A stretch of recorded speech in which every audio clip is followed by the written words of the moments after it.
and it was special. And I remember when Mike talked about how Gary cared about people, he really cared about his daughter. He was always telling us when we asked him about Heather and her running and Heather this, and Heather was so much of an important part of Gary's life. And naming the flies, she was a part of the naming of the flies. We had to figure out where some of those names came from. And we figured Heather must have had a part of it when she was pretty young. But it was, I don't know, it just, things whirled by. Those 13 years of the traveling fly fisherman just went, they seemed like it started yesterday, except I look at Mike and I look at myself in the mirror and it doesn't look like yesterday. It looks a little bit different.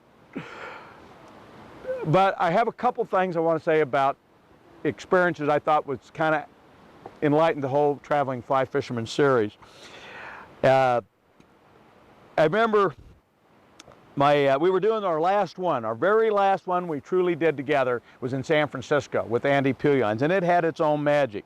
And my son was at Stanford at that time doing graduate work, and I was stuck in Canada, and he had to pick him up at the airport. And Mike hated having me pick him up at the airport because I was always late.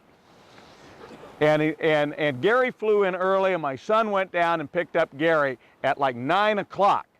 Mike came in at 12. Mike comes in at 12, nobody's there to greet him. Mike finally waits for another half an hour, 45 minutes, and decides he better go looking for him down at Delta. It was one of the few times he didn't fly in Delta. And there he found Gary and my son had sat there from 9 o'clock and were talking the whole entire time. The rest of the world could have fell apart.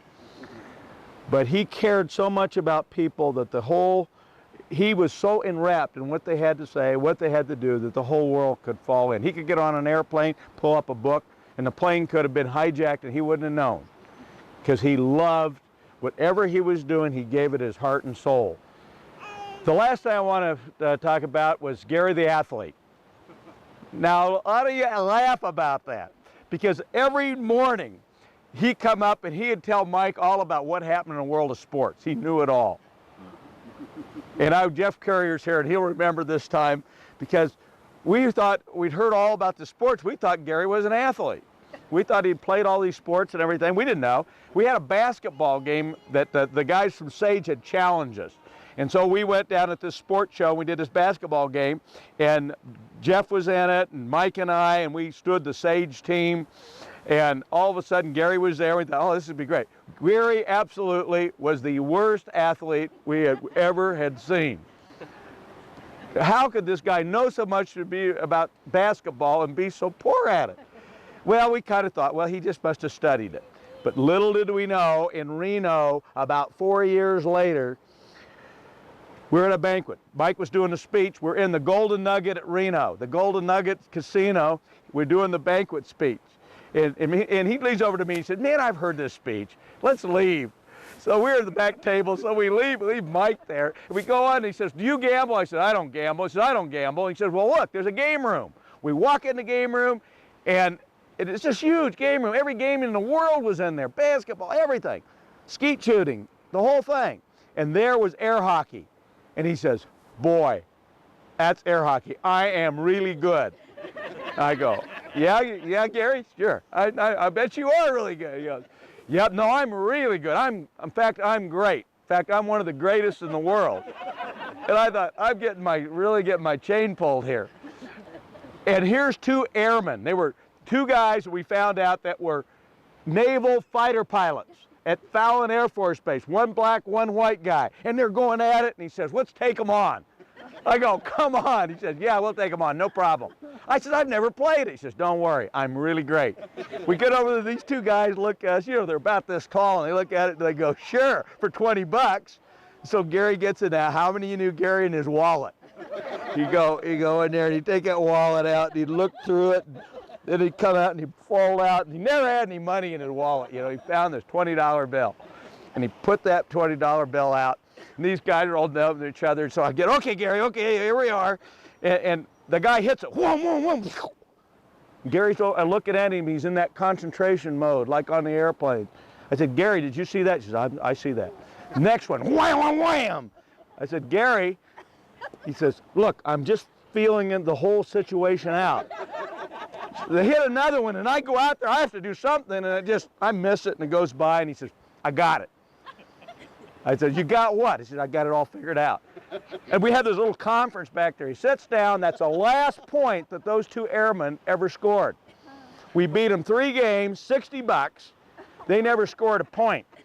I never hit one of them. Gary hit them all. Everything, wiped him out. He was the greatest air hockey player that I've ever seen. And so Mike comes trooping in, hey, why'd you guys leave the speech? It's all over with. And he goes, oh, he said, you know, we just had to come here. And he says, hey, I like air hockey, I'll play. And Gary says, well, I'll stand you two. And Mike looked over, that's not very fair. I said, believe me, Mike, it's very fair.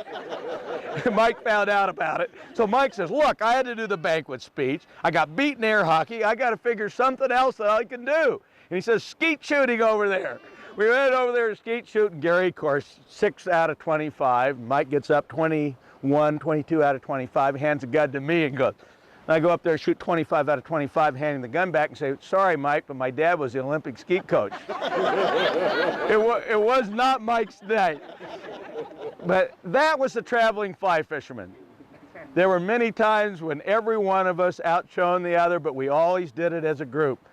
And every time I think of that, tears come to my eyes, because one of the greatest things in my life is the greatest friendship that 3 people could have, like brothers. I never had a brother, but I couldn't have asked for 2 better brothers than Mike and Gary. We were always there for the sadness. When Heather's mother and Gary's wife passed away, we were there for the fun times when Gary got the Man of the Year award. It was wonderful. The good times and the bad, and all the in-between. And that's the best that I can say. I feel like I'm a better person because I got to know not only Gary but Mike, and I got to know all of you. You know what? This is a party that Gary would like to have. Now, if Gary was here, he would go and he'd ask all of you about what you were doing in your life, and then he'd disappear.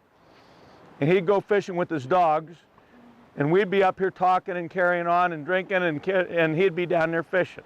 And that was Gary. And I took way too much time. My wife says you'll talk way too much. I'm sorry, but thank you all for coming. You're all wonderful. Okay, I'm Heather Lafontaine Ellison, Gary's daughter, and I just wanted to say a few words today in thanks for coming, everybody. And I just wanted to say that, to point out the importance of this occasion as a celebration rather than as a sad event. My father had an amazing life, and he lived more in 54 years than most people do in 100. And he lived for fly fishing, for the friends he made during his life, and everything he did, even as a father, as a friend, as a running coach, as anything, he did passionately and did it well. And I think that even in death, he is as full a person as he was in life. And I just want to say that in his travels with the traveling fly fishermen, he met so many people, and over the years, otherwise guiding everything he did, he met so many people, and so many of you are here today. And I think that it's a good culmination of his life. I think that during the 5 years that he had ALS, I can't say that it was all a good thing, but there were some very wonderful things. He met some very important people to him in those last years. And also, he got back as much as he gave during the rest of his life. Everybody came forward for him to give donations to the cause, to help him. Everyone wrote to him, and it really made him feel like he had really done his job well and had lived well. And so I appreciate that of all of you, and I appreciate the fact that you have all come today. And I hope that all of you can, I'm sure that all of you have as wonderful of stories as as Jack and Mike have told, and I have a ton of them, but I won't spend all your time here doing it. But just thanks again, and I really, really appreciate you all.